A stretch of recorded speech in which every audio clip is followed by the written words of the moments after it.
नमस्कार गाइस, सबैजना साथीहरु हुनुहुन्छ होला। आज चाहिँ म भाँडा धुन लाग्छु। हेर्न सक्नुहुन्छ।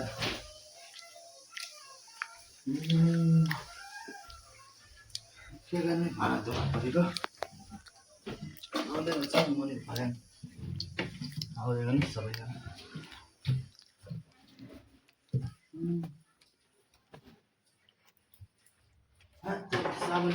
साबुन ल्याउन भुलेर आएको छु। के गर्ने, भाँडा धुन परेको साथीहरु। काठमा धुन पर्छ, नधोएर पाउँदैन।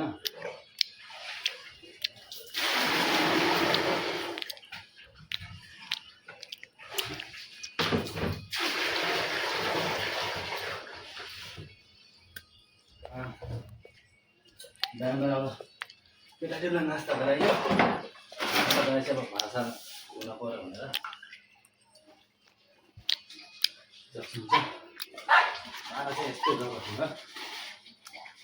दे बाबा ठुलो कुकुर छ, त्यो सानो कुकुरसँग राख्छ बा काट्नु।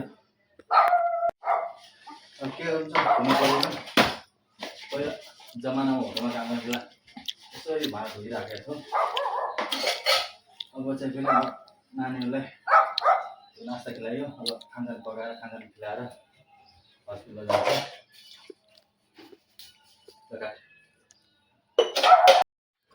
साथीहरू अब भाँडा पनि धोइसक्नु लाग्यो।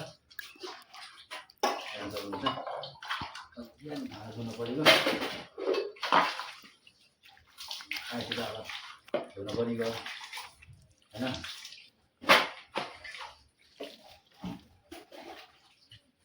ल गाइस, फाइनली भाँडा धोइसक्यो। भाँडा धोएर माथि लजानु पर्यो।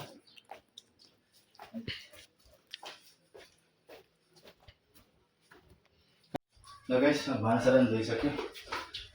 हुन्छ दाल पनि पाकेर दाल पनि पाकेर रेडी भइसकेको छ। भात पकाउने तयारी। भिडियो चाहिँ हेर्दै गर्नु साथीहरू, पुरा भिडियो।